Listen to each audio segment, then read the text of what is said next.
Hola amigos, sean cordialmente bienvenidos a esta serie titulada Lo que no sabías acerca del Mesías. En el día de hoy pues tengo el placer de compartir con ustedes este tema, querrá cambiar los tiempos y la ley. También doy la bienvenida a Itamar que nos acompaña hoy. Hola y bienvenidos a todos. Y bienvenidos también a nuestros amigos de Veritate 4A que nos acompañan durante la grabación y nos apoyan no solamente con sus oraciones, sino también con los medios para poder llegar a ustedes con este mensaje. Bueno, vamos a entrar en el tema, pero antes vamos a recordar lo que vimos en el último video.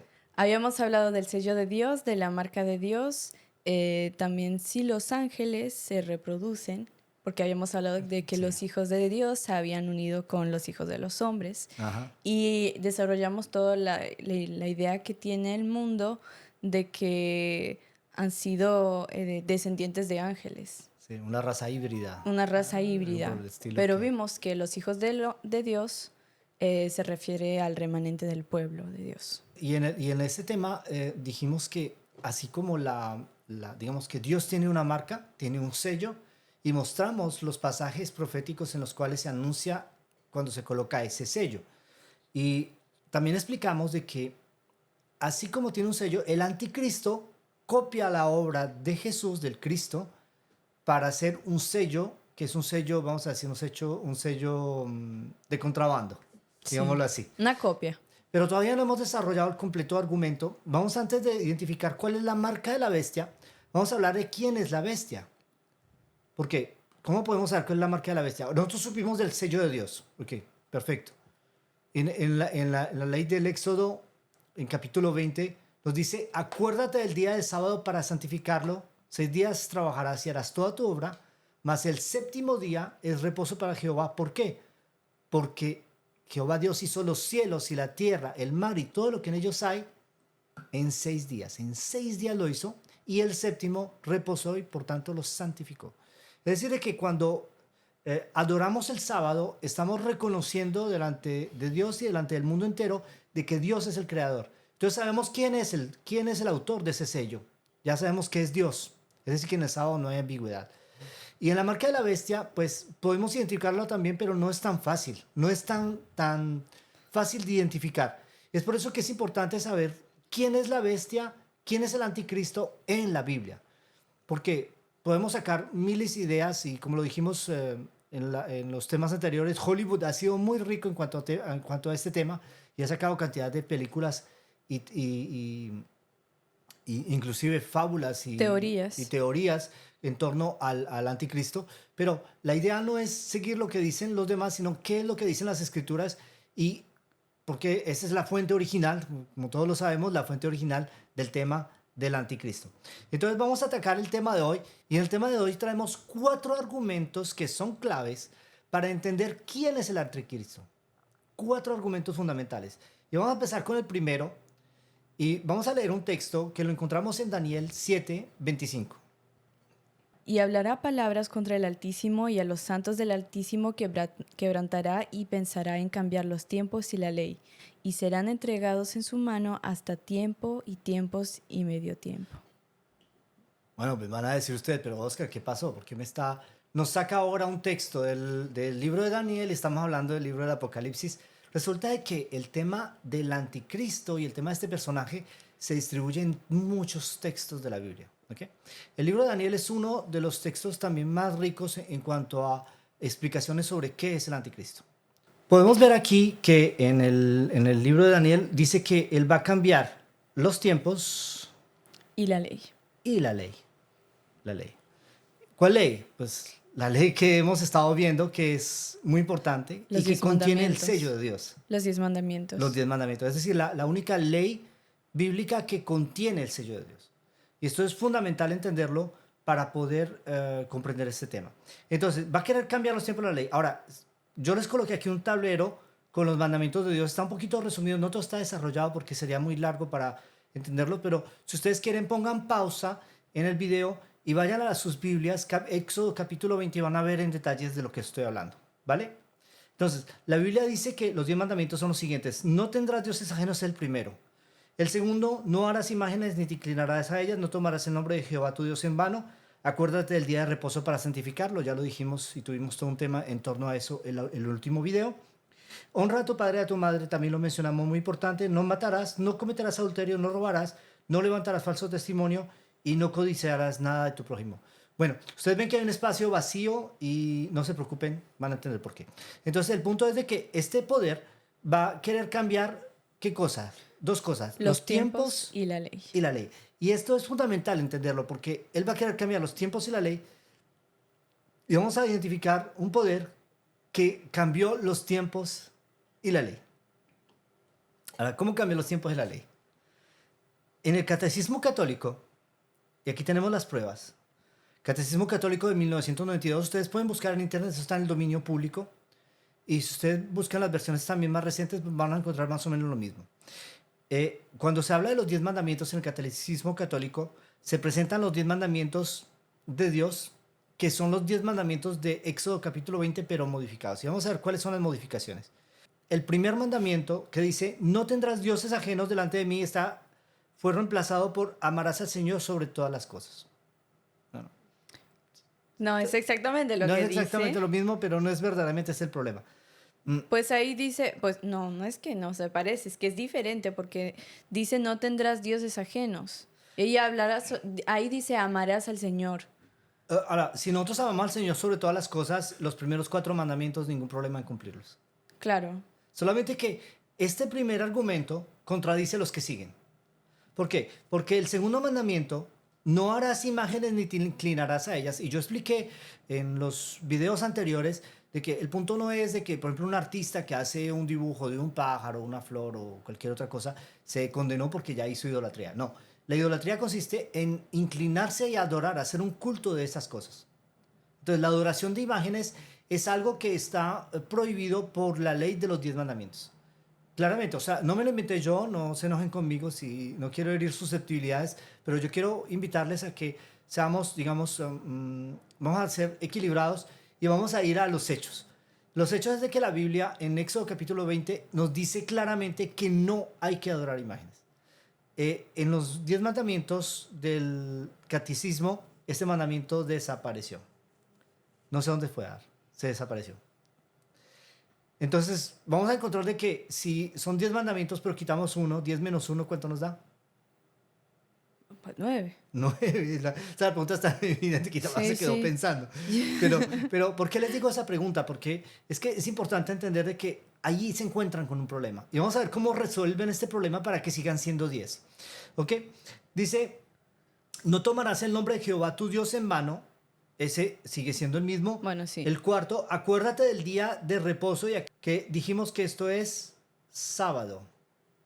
Bueno, eso fue comprobado Comprobado, en el último demostrado. video. Bueno, en cuanto a eso, digamos que no, creo que no hay problemas. De todas maneras, si ustedes tienen inquietudes en cuanto a esto, por favor, sobre todo, por favor, se lo suplico, no duden en hacer sus preguntas en la cadena de YouTube o contactarnos a través del sitio veritate4a.org. Ahora, en lugar de esto, en el catecismo católico dice santificará las fiestas. ¿Ok? Fue cambiado. Y este argumento viene en favor de la adoración dominical. Es decir, de que en el catolicismo se asume claramente que el cambio del sábado al domingo es una señal de, entre comillas, la autoridad que tiene la Iglesia Católica sobre las Escrituras. Bueno, es la posición que tienen nuestros amigos católicos, yo los respeto, pero como teólogo yo no puedo sostener esa teoría porque la Biblia no le da autoridad a ningún hombre para modificar lo que Dios escribió, lo que Dios mandó. Entonces tenemos allí un pequeño problema. Ahora, honra a tu padre y a tu madre sigue siendo igual, no matarás sigue siendo igual, no cometerás adulterio fue cambiado por no cometerás actos impuros. ¿Cuál es la intención? Pues no lo sé. Una cosita quería agregar para el cuarto mandamiento, que también creo que fue el Papa Gregorio VIII, bueno, que cambió el calendario, si no estoy mal. Calendario gregoriano. Sí, Sí, era ok. otro calendario antes Sí. y fue cambiado al calendario gregoriano, que es el que tenemos ahora. Sí, sí. Y desde ese cambio, el primer día de la semana es lunes. Y lo que hace que cuando contamos el primer día al séptimo día, Claro, cae un domingo. claro. Eso fue como para justificar, ¿no? Exacto. Justificar el cambio. Ahora, hay hoy en día, bueno, tenemos la ventaja que hoy en día hay más y más personas que están al tanto de De ese cambio, de ese cambio y empiezan a contar el domingo como el primer como el día. primer día de la semana. Es más, los sistemas informáticos hoy en día permiten ajustar ese parámetro y le pregunta cuál es su primer día de la semana. O sea, ya tenemos por lo menos la libertad de volver a la verdad. Sí. Pero es verdad lo que dice Tamar, ese cambio tuvo produjo una gran perturbación en la mente de las personas. Sin embargo, si nosotros vamos a las fuentes, que es la Biblia, y seguimos los parámetros de la Biblia, nos damos cuenta de que el sábado es El séptimo día. séptimo día. Sí, no hay duda en cuanto a eso, ¿verdad? Ok, Creo que para quitarnos de dudas, podemos simplemente regresar a las raíces. exactamente. Porque si tomamos los originales, ¿de dónde salen esos textos originales? ¿En qué lengua? Y es suficiente ir a las raíces y uno obtiene las respuestas. Y hoy en día con la utilización de una concordancia, La concordancia es la concordancia Strong, uno puede tener pues todas las respuestas también y incluso ir a varias versiones de textos en su lengua original, que sea hebreo, griego o después de otros tipos de textos que sean en latín, si no me equivoco. exacto. Y no necesitamos ser expertos en lenguas antiguas para poder trabajar con esos textos, ¿verdad? Entonces, eso es importante. Gracias, Itamar. Ahora, yo quisiera continuar y vemos que el punto 9, el mandamiento 9, es casi idéntico. Y el 10, no codiciarás nada de tu prójimo. Dice, no codiciarás la mujer de tu prójimo, ni su siervo, ni su sierva, etc. En los mandamientos del catecismo lo dividieron en dos. El comentario que yo hago aquí es que se divide el 10º mandamiento para completar el segundo que desapareció. Es decir, que si nosotros contamos los mandamientos bíblicos de Éxodo capítulo 20 encontramos 10 y en el catecismo católico encontramos también 10. Ahora, ¿por qué? Es sencillo. Primero, la adoración de imágenes, esto lo vamos a explicar más en detalle, y no se preocupen, fue introducida en el catolicismo mediante la fusión entre el Imperio Romano y la Iglesia primitiva, la Iglesia cristiana primitiva. Ellos traían todo el panteón romano, que eran imágenes de sus dioses, y muchos integraron a la iglesia, llegaron a la iglesia, pero solo se convirtieron por conveniencia. Ya vamos a explicar qué fue lo que pasó. Pero no se saber preocupen. que eso era... Y saber que eso era costumbre de los babilonios, si no me equivoco. Todos los imperios, de hecho. ¿Todos? Todos los imperios. Todos, ¿Incluso antes de los babilonios? Sí, O sea, todos hacían. En la antigüedad, cada imperio que dominaba a otro integraba a sus dioses y hace una mezcla. Cada vez era una mezcla continua de diferentes religiones. Y los romanos, pues, tenían una mezcla, tenían algo de Babilonia, de Medo-Persia, de Grecia, etcétera, etcétera. Entonces, ellos integraban todas las religiones de los mayores imperios que ellos tenían. Pero y también, si tomamos el 7º mandamiento que dice en la Biblia, dice no cometerás adulterio. Pero lo que pone el catecismo católico dice no cometerás actos impuros. O sea, no es como específico como dice la Biblia. Y eso abre puertas para justamente reemplazar el 2º mandamiento con no desearás la mujer de tu prójimo. Porque si vemos en la Biblia lo dice claramente con adulterio. Exacto. Hacen que el 7º mandamiento sea muy difuso y de esa forma pueden especificar a después y así reemplazan el 2º mandamiento. Y ahí tienen los 10 mandamientos. Y es verdad. Ahora, el texto nos dice cambiará los tiempos y la ley. Bueno, por la ley ya vimos en qué lo cambió, ¿verdad? Sí. Ahora, ¿en qué cambia los tiempos? Pues cambia el día de adoración del sábado. Al lo domingo transfiere ya hablamos. Al domingo. Y en eso cambia los dos. Pero bueno, ustedes me dirán, Oscar, eso es una coincidencia. Necesitamos más pruebas. Ok, perfecto. Vamos a continuar. Tenemos 4 puntos. Este es el primero. Y espero que sea suficientemente claro y no duden en hacer comentarios o preguntar. Y el objetivo es ir a los hechos, ir a los textos y ver lo que la Biblia dice acerca de este tema. Y cómo esto fue predicho muchísimos años, miles de años antes de que esto suceda. Es interesante. Daniel vivió muchísimo tiempo antes que siquiera el Imperio Romano existiera. Daniel vivió en la transición entre el Imperio Babilónico y el Imperio Medo-Persa. Medo-Persa. Después de su tiempo, dominaron durante muchos años los griegos. Y después los griegos empezaron a relacionarse con diferentes imperios, pero se fueron levantando los romanos que desarrollaron su poderío militar, eran mercenarios, y mediante diferentes acciones ellos empezaron a dominar los reinos que antes eran dominados por los griegos y vienen a reemplazarlos. Es decir, que pasó mucho tiempo. ¿Okay? Y Daniel no podía saber estas cosas y por tanto estos documentos han sido datados y han sido confirmados como auténticos de la época. Entonces vemos de que Dios está revelando aquí algo que habría de suceder en el futuro y sucedió en un futuro, ahora hoy para nosotros es un pasado, pero para el tiempo de Daniel era el futuro muy lejano. Sí. Y a nosotros esto nos sirve para saber si podemos tener confianza o no en estos textos, pero aquí vemos los hechos, vamos a los hechos y mantengámonos en los hechos. Ahora, hay otro punto, es el periodo de dominación. Se dice que este periodo va a oprimir al pueblo de Dios. Y Daniel 7:25 dice lo siguiente. Y hablará palabras contra el Altísimo, y a los santos del Altísimo quebrantará, y pensará en cambiar los tiempos y la ley, y serán entregados en su mano hasta tiempo y tiempos y medio tiempo. Interesante. Pero eso, bueno, parece un poco enigmático el asunto, ¿no? Como es que Oye, tiempos y medio tiempo. tiempo. Bueno, aquí de qué están hablando. Bueno, yo les voy a hacer un atajo en el tema. Y yo quiero hacer la publicidad aquí en este video. Quiero hacer la publicidad de toda una serie que nosotros publicamos. Es una serie de hace algún tiempo, no teníamos los mismos Fue la medios. primera que se sacó. De profecía, no, fue la segunda o segunda? la tercera, no recuerdo bien. En todo caso, no es tan antigua. Apocalipsis 13, hicimos todo un video acerca de Apocalipsis 13 bastante detallado y está en español y en francés. Entonces, amigos hispanos, amigos franceses, ambos grupos pueden aprovechar de este video.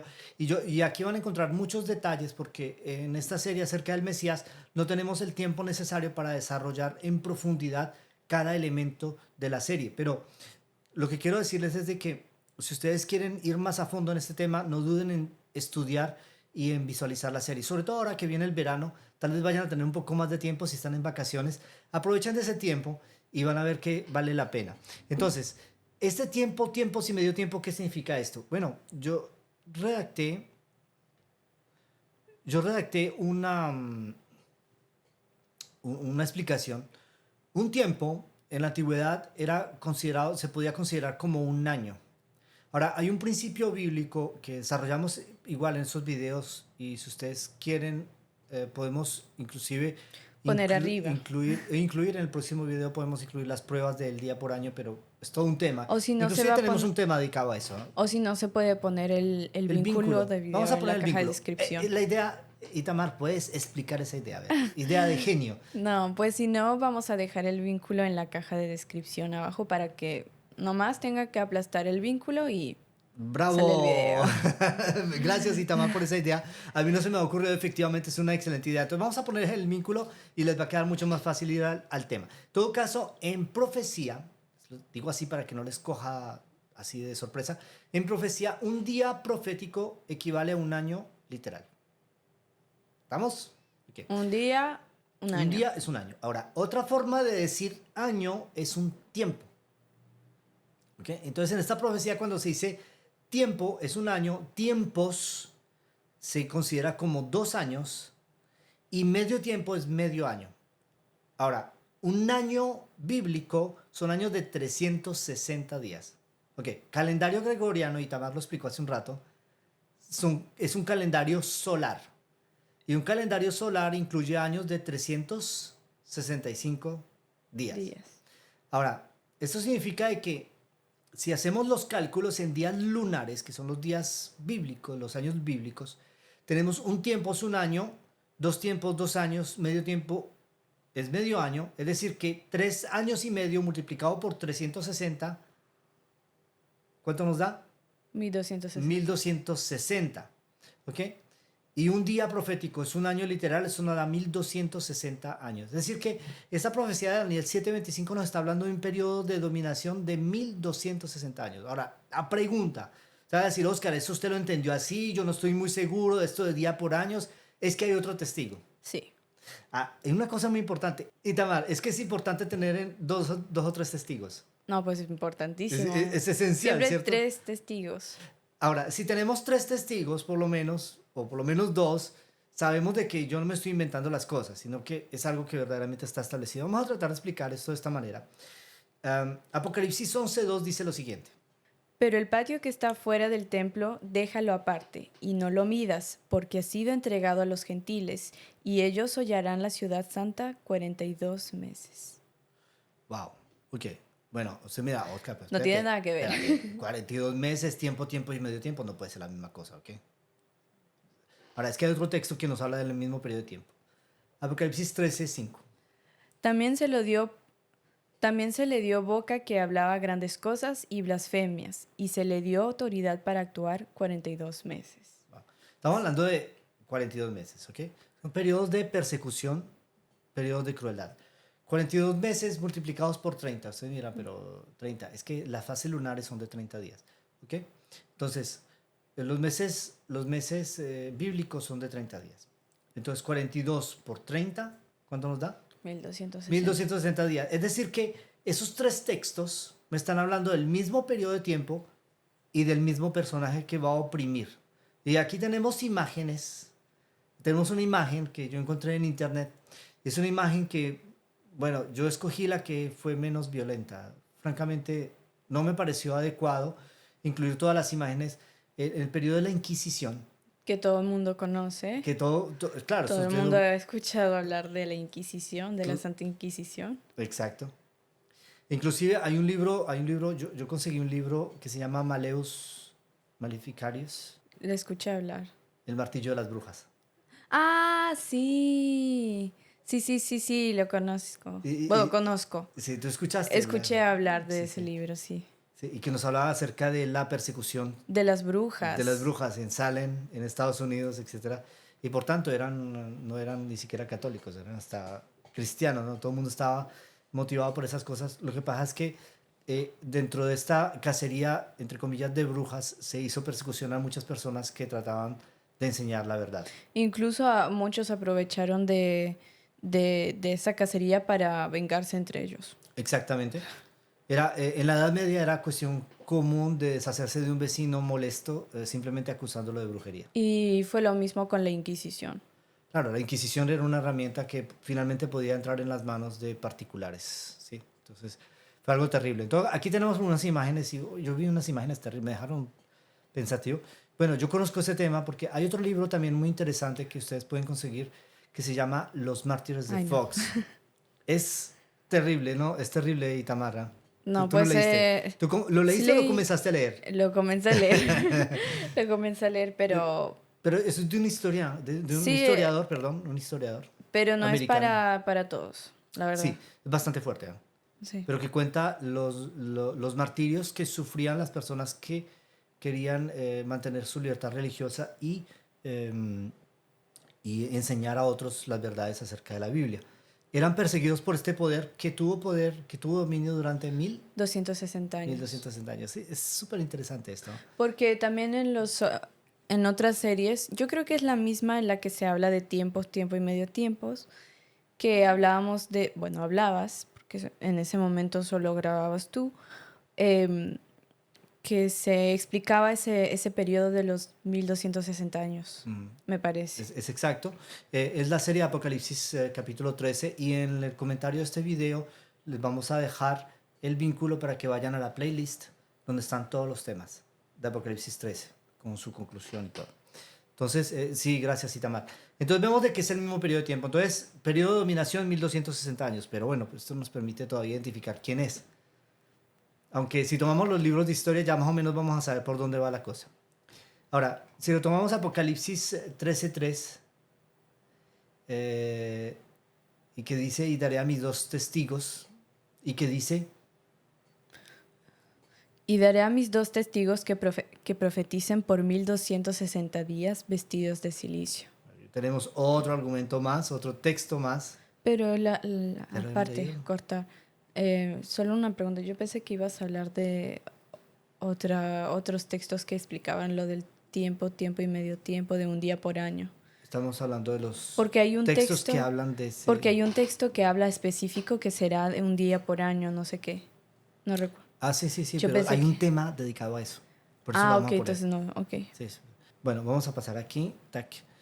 Y otro texto adicional que nos habla de ese periodo de 1260 años lo encontramos en Apocalipsis 11, versículo 3. Y dice, y daré a mis 2 testigos que profeticen por 1260 días vestidos de silicio. Este texto es bastante significativo. Ahora, este texto es bastante significativo, pero no es el único. Hay otro texto que también nos habla de este periodo, que es el mismo Apocalipsis 12, 6, que habla de la persecución que el dragón va a llevar contra la mujer, es decir, contra la iglesia. Y la mujer huyó al desierto donde tiene lugar preparado por Dios para que allí la sustenten por 1260 días. Aquí no hay necesidad de conversión, nos habla directamente, ¿sí o no? Sí, ahí dice directamente O sea, 1260 bueno, días. ya entendimos cómo funciona este texto, es decir, que hay un periodo de persecución y la iglesia tiene que estar escondida, tiene que huir para salvar sus vidas, para poder continuar a existir. Es un periodo bastante difícil. Ahora, en la historia, ¿dónde identificamos un periodo de 1260 años de persecución y que corresponda a un poder que al mismo tiempo cambió la ley y los tiempos? Es A decir, la Inquisición. vamos a ver 1260 días, 1260 años de opresión. Ahora, el punto de partida que nosotros encontramos haciendo un análisis histórico de este tema, lo encontramos en el año 538. ¿Qué sucede en el año 538? El obispo de Roma recibe el poder civil. Exactamente. Nosotros encontramos allí al emperador Justiniano, que se encuentra en grandes dificultades porque el obispo de Roma había tomado bastante poder y ahora necesitaba reconocer su autoridad para poder continuar existiendo. Les doy una información que tal vez no todos la sepan. En esa época el Imperio Romano se había dividido en dos imperios. El Imperio de Roma. Oriente, con la capital en Constantinopla, y el Imperio de Occidente, con la capital en Roma. Ah, claro, ya ese Sí, tiempo, para ese momento, ya habían trasladado la sede sí. a Constantinopla. Eso empieza, ese evento, o sea, esa división se da cuando el Imperio Romano empieza a perder fuerza. ¿Y qué es lo que hace que pierda fuerza? Los Desde que bárbaros. las tribus bárbaras empiezan a rebelarse y empiezan a atacar sucesivamente a Roma. Entonces, como desde la antigüedad se había creado la ciudad de Constantinopla con el objetivo de que si había un problema poder establecer el gobierno allí, nosotros sabemos que el emperador Constantino había transferido la sede de Roma a Constantinopla. ¿Okay? El hecho de desertar Roma favoreció los ataques de las tribus bárbaras. Y el emperador que estaba instalado en Constantinopla, en este caso ya muchos años después era Justiniano, temía perder la parte occidental del imperio. Ahora, él había dejado encargado del imperio ¿a quién? Al obispo de la iglesia cristiana. Usted mira, pero ¿cómo es esto? Antes el imperio romano perseguía a los cristianos y ahora les está confiando la parte occidental del imperio. Tuvo que haber un cambio mayor, ¿no?, en la historia. Y sí, realmente lo hubo. El libro del Apocalipsis explica cómo esa transformación se dio. Al inicio la iglesia cristiana era perseguida. Ellos vivían en las catacumbas. Y en muchas ciudades, no en todas, pero en muchas ciudades antiguas en Europa hay catacumbas. Inclusive aquí en Francia, en París, Tenemos catacumbas. aquí tenemos catacumbas. Y en Italia hay catacumbas. Y los cristianos vivían bajo tierra, escondidos, porque si los encontraban, los mataban en el circo romano. Esa es la persecución durante el Imperio Romano. Ahora, esto empieza a cambiar cuando la iglesia empieza a hacer negociaciones con el Imperio Romano y llega un momento en que el emperador Constantino decide de convertir el cristianismo en religión oficial del imperio. Y a partir de ese momento se hace muy interesante ser cristiano, porque eso implica tener la facilidad de tener acceso al poder. Y muchas personas se hacen cristianos por tener acceso al poder. Y eso hace que la iglesia empiece de ser perseguida a convertirse progresivamente en perseguidora. Y es una transformación que está bastante bien explicada en el capítulo 13 del Apocalipsis y en el capítulo 12 también. Nosotros tenemos bastantes temas y vamos a colocarle los máximos de vínculos que podamos de esos temas para que ustedes puedan volver allí y entender lo que estamos explicando acá.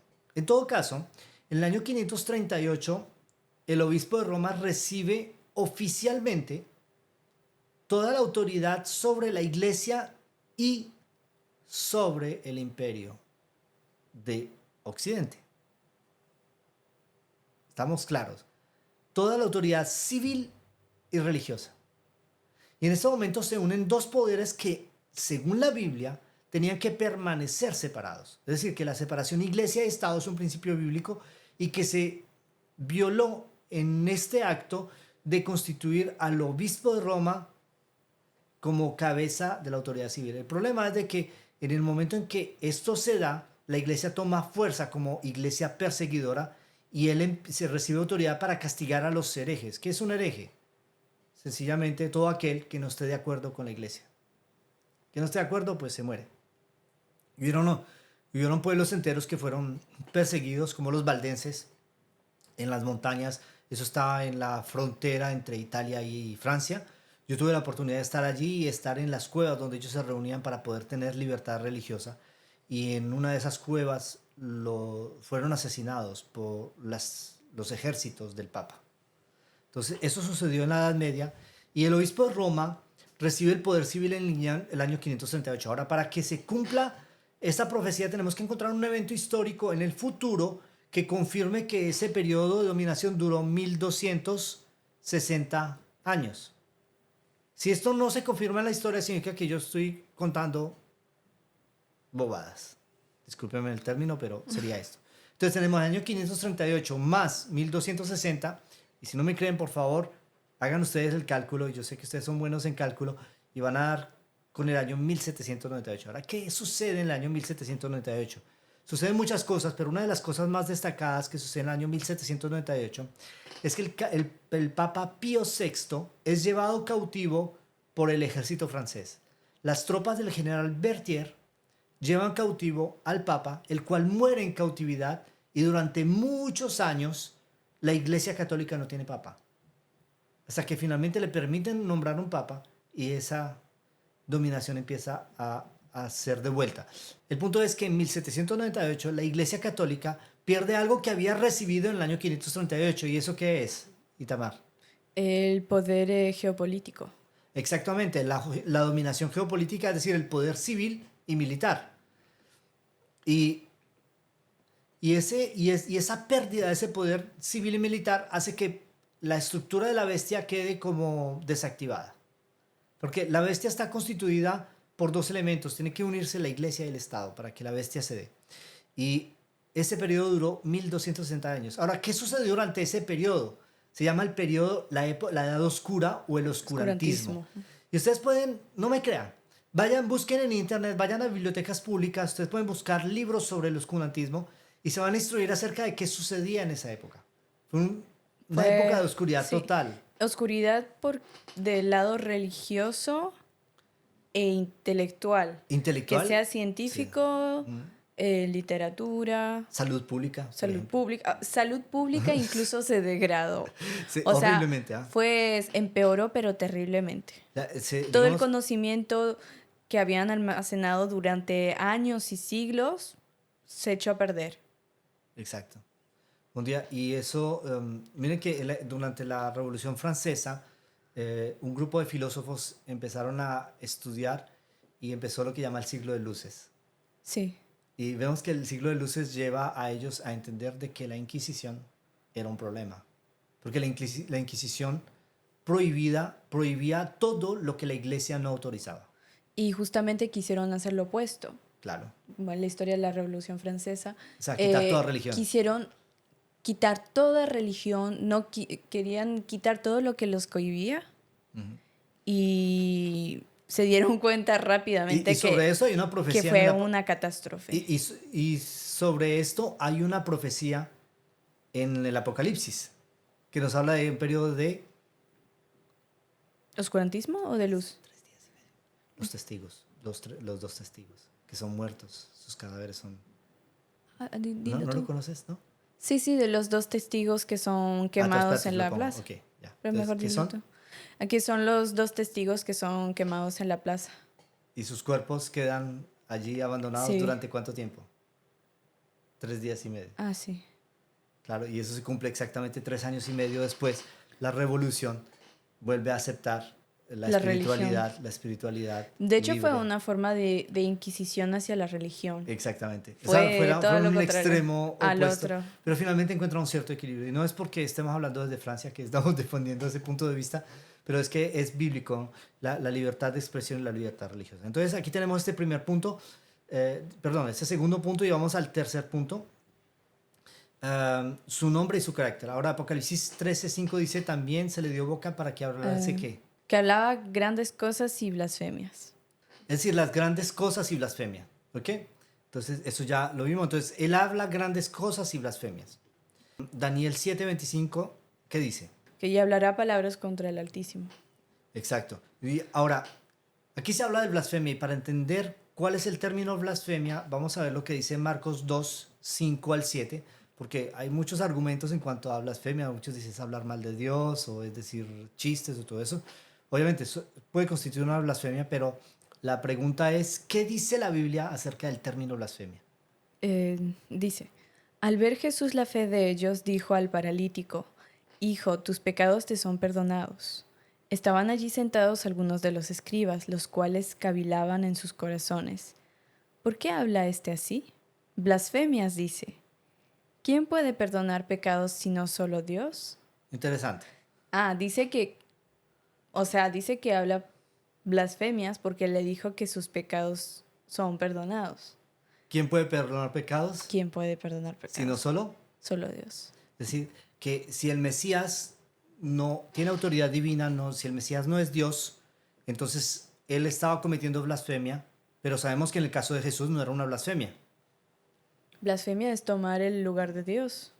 Exactamente, y como perdonar pecados hace parte de los atributos de Dios, entonces eso significa de que cuando alguien perdona los pecados a otra persona, está blasfemando. Ahora, no significa de que si alguien me ofende y me dice: Oscar, disculpa, no quise hacerlo.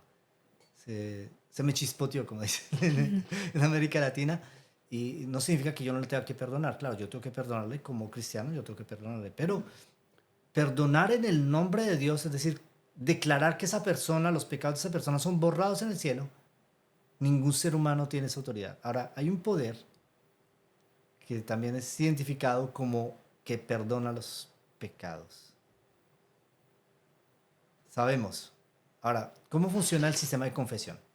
Un católico que cometió un pecado va al cura y le confiesa los pecados al cura. El cura le da una absolución. El problema es de que el cura es pecador. El cura Es hombre mortal. Es un hombre mortal. Nosotros somos todos pecadores. No se trata de criticar a nadie, pero somos todos pecadores. Ahora, el sacerdote es pecador. Y como él es pecador, él también tiene que confesarse. ¿Y a quién va? El cardenal. Va a su superior. Y el superior va al superior. Y finalmente el último, el cardenal, ¿qué dice? Yo también cometo pecado, él también es pecador. ¿Y a quién se confiesa? Al Papa. Al Papa. ¿Y el Papa? La premisa en el catolicismo de que el Papa no tiene pecado. Solamente que yo les puedo demostrar bíblicamente que el Papa sí comete pecado. Y la forma fácil de comprender que el Papa sí comete pecados es porque la Biblia dice: porque la paga del pecado es Muerte. muerte. Entonces, si los papas no son inmortales, significa de que sí cometen pecados. Y la historia nos demuestra que cada uno cumple su periodo de tiempo y mueren. Algunos no duraron inclusive mucho tiempo. Ahora, no se trata aquí de criticar el carácter de una persona, sino que la Biblia dice claramente de una manera factual que todos somos pecadores. Es por eso que no tenemos el poder de perdonar en nombre de Dios los pecados, pero Dios sí puede perdonarnos. El único que puede perdonarnos nuestros pecados es Cristo Jesús. Entonces, esto es una blasfemia. Entonces, hablará grandes cosas y blasfemia, es decir, que hará grandes cosas, se hará pasar por Dios. Y no es la única cosa en la que se hace pasar por Dios. Vamos a tomar el punto 4 y aquí llegamos al punto neurálgico, y este es un número que le hace poner los pelos de punta a muchas personas, el 666, y aquí igual han salido una cantidad de cosas sobre el 666 increíbles, pero ¿qué dice la Biblia acerca de este tema? Vamos a leer Apocalipsis 13, 16 al 18 para entender de qué se trata. Y hacía que a todos, pequeños y grandes, ricos y pobres, libres y esclavos, se les pusiese una marca en la mano derecha o en la frente, y que ninguno pudiese comprar ni vender sino el que tuviese la marca o el nombre de la bestia o el número de su nombre. Aquí hay sabiduría. El que tiene entendimiento cuente el número de la bestia, pues es número de hombre, y su número es 666. Interesante. O sea, este número 666, además muchas personas han jugado con esto, inclusive hay algunas personas que se han atrevido a tatuarse el número 666 y piensan que esto es un símbolo del diablo. Ahora, aquí se dicen dos cosas interesantes. Es un número de hombre, pero también se dice, el que tiene entendimiento cuente el número de la bestia, pues es número... De hombre. Número. ¿Cómo es que cuente el número de la bestia? Y nos dice que es 666. Cuando a mí se me dice un número, yo no necesito contarlo. ¿Por qué es necesario contar? Significa que hay que calcularlo. Ahora, este poder, el poder del que estamos hablando, que es el poder del papado, en sus presentaciones, en sus documentos, en algunas tiaras de algunos papas, se ha encontrado una declaración, es Vicarius Filis Dei, representante o vicario del Hijo de Dios. O sea que él toma el lugar del Hijo de Dios, el lugar de Cristo, lo cual es en sí una blasfemia, ya lo explicamos por qué. Ahora, el punto es que este código tiene algo que ver con el número 666. Ahora, si lo tomamos así en paralelo, vicarius, como se escribe en latín, y contamos el valor numérico, pues ustedes saben que los números romanos tienen un valor numérico, algunas letras, otras no tienen ningún valor. Hay muchas que tienen el valor de cero, no, o sea, no se cuentan, y otras sí tienen valores. Ahora, si tomamos el número, vamos a encontrar que la adición, aquí tenemos los números romanos, la B es el 5, la I es 1, la C es 100, ¿ok? La A y la R no tienen valores. La A y la R no tienen valor, la S tampoco. Entonces, si hacemos la adición, nos da 112. Por aquí nada queda demostrado. Pero si continuamos con el título que se da al Papa, Fili, que es hijo, Fili es F0, la I es 1, L es 50 en números romanos, la I es 1, la I es 1. La adición nos da 53. Y Dei, la D en números romanos es 500.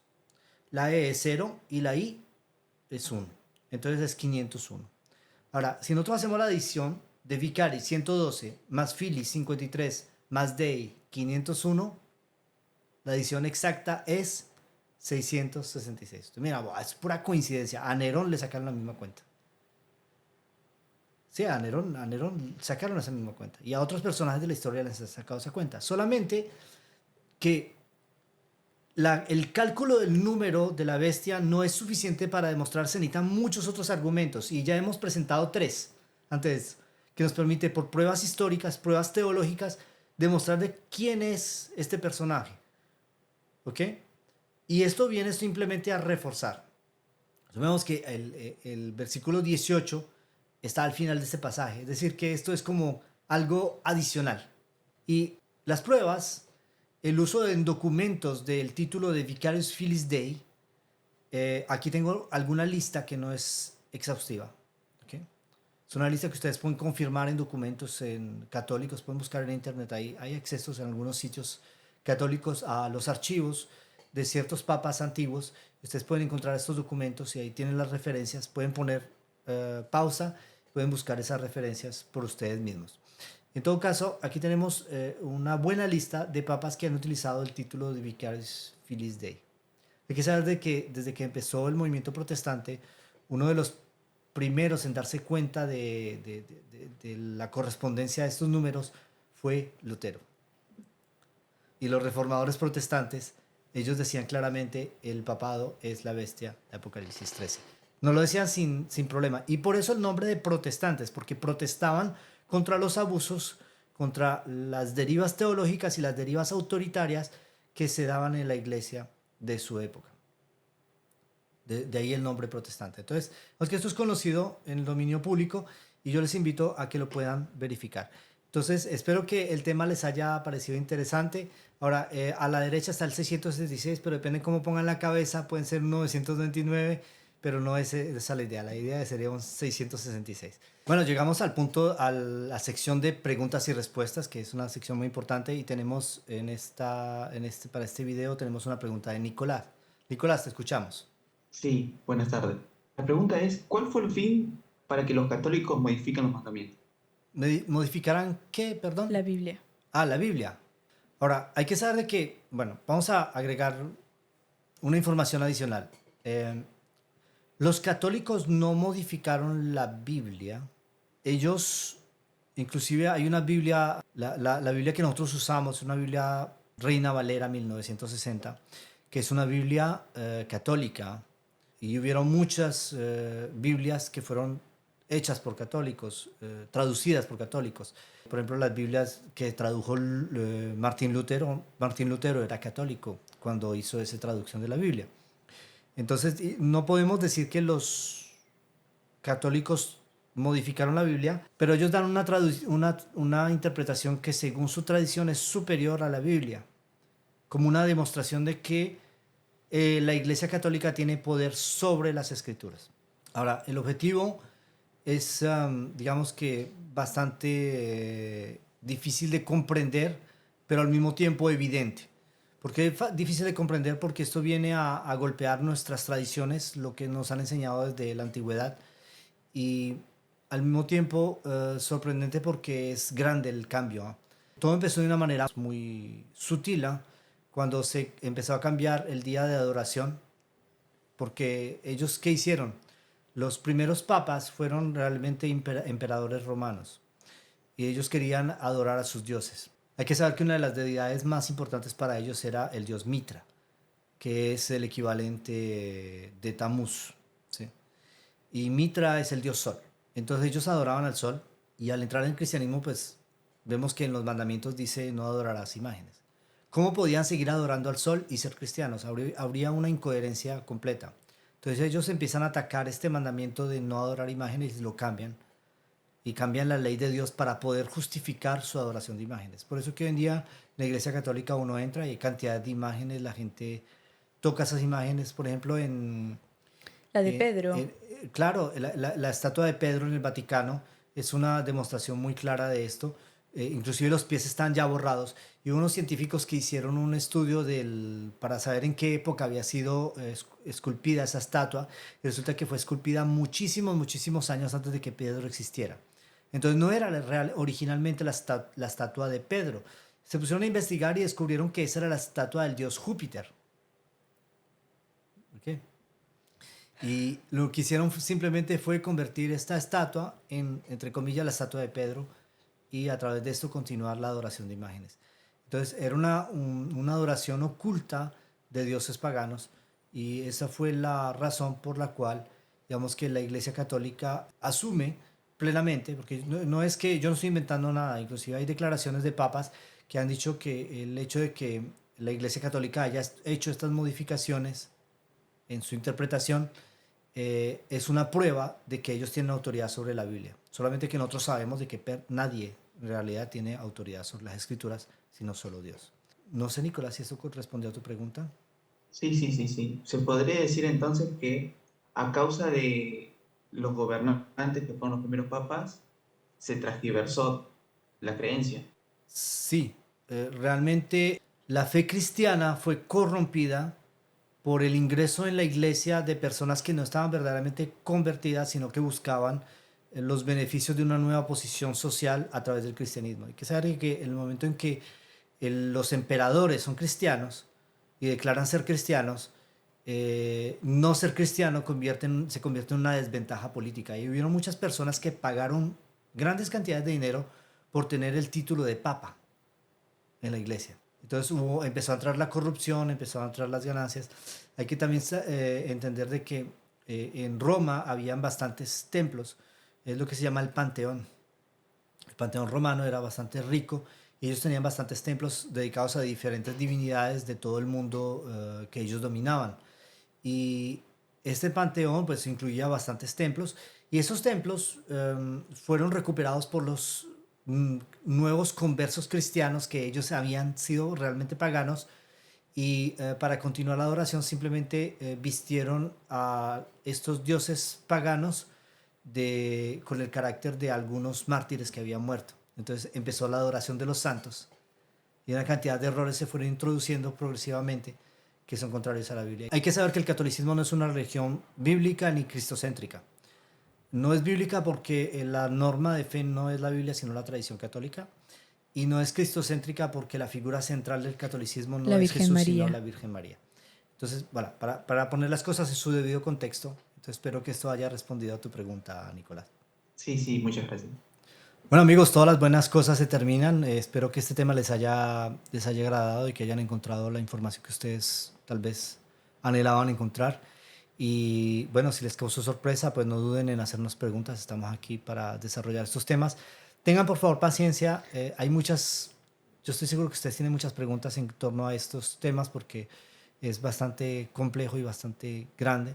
El tema del Mesías es un tema bastante extenso en la Biblia. En todo caso, le damos las gracias por su fidelidad y por su interés.